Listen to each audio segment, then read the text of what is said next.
Assalamualaikum warahmatullahi wabarakatuh. Hai, perkenalkan nama saya Nazwa Asyifa Rinjani Sonjaya dari kelas 7A. Di sini saya akan menceritakan kembali cerita fantasi manusia udang. Jadi simak baik-baik ya teman-teman. Alkisah di sebuah daerah di Sulawesi Selatan.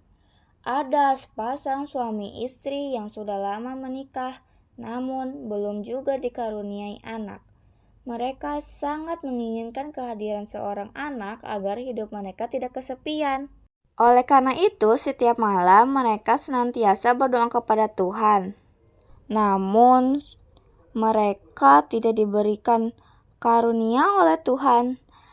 Pada suatu malam, kedua suami istri itu berdoa kepada Tuhan dengan berkata, "Ya Tuhan, berikanlah kepada kami seorang anak, walaupun hanya berupa seekor udang."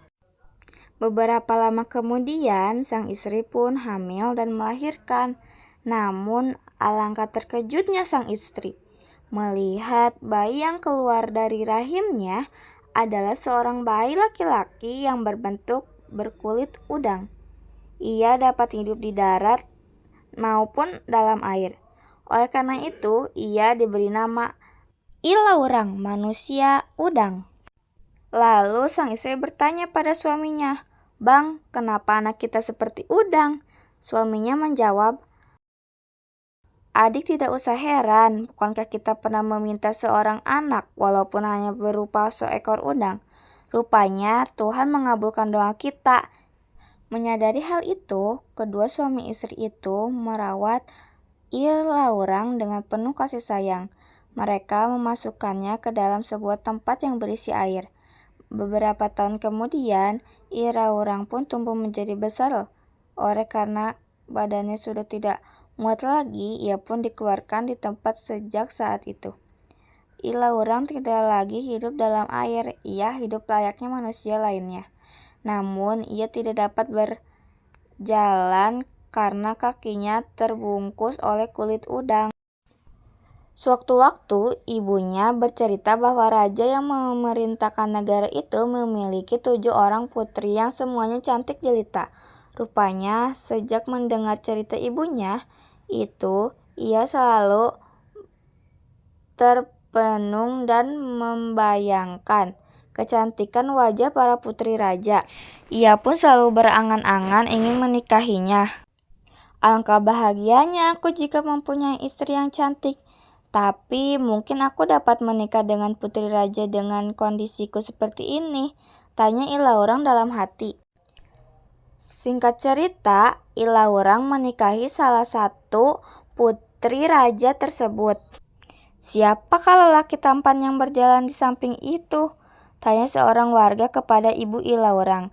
"Dia anakku, Ilaurang yang akan menikah dengan putri raja," jawab ibu Ilaurang. Semua orang tercengang ketika mengetahui bahwa lelaki tampan itu adalah Ilaurang.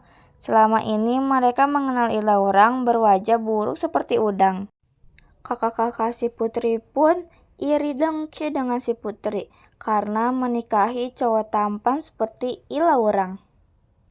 Singkat cerita, si putri bungsu pun hidup berbahagia bersama Ilaurang. Sementara keenam kakaknya iri hati dan dengki kepadanya. Mereka berniat merebut suami adiknya dengan cara mencelakai si bungsu. Namun niat jelek mereka diketahui oleh Ilaurang. Pada suatu hari, Ilaurang terpaksa harus meninggalkan istrinya karena mendapatkan tugas dari Aja untuk pergi berdagang ke daerah lain. Sebelum berangkat, Ilaurang berpesan pada istrinya, "Diana, abang akan pergi berdagang ke negeri seberang. Diana harus berhati-hati terhadap kakak-kakak Diana. Rupanya mereka iri hati dan ingin mencelakai Diana." Sebelum Ilaurang pergi, Ilaurang menitipkan beberapa senjata untuk terjaga dari kejahatan kakak-kakaknya. Lalu kakak-kakaknya mendorong si Diana ke laut. Dia tenggelam, tapi dia teringat oleh kata-kata Ilaurang karena dia dititipkan senjata. Dia mencoba senjata itu. Akhirnya Diana pun selamat. Tetapi entah mengapa tiba-tiba tubuh Diana keluar cahaya yang sangat terang. Lalu tak lama kemudian Diana menjadi ayam. Lalu ayam itu bilang, "Kukuruyuk, di manakah suamiku? Ilaurang. Bunga putih nama perahunya." Lalu Ilaurang sadar bahwa itu suara istrinya. Lalu Ilaurang membacakan mantra agar istrinya kembali seperti manusia biasa. Setelah kejadian itu, mereka pun hidup berbahagia.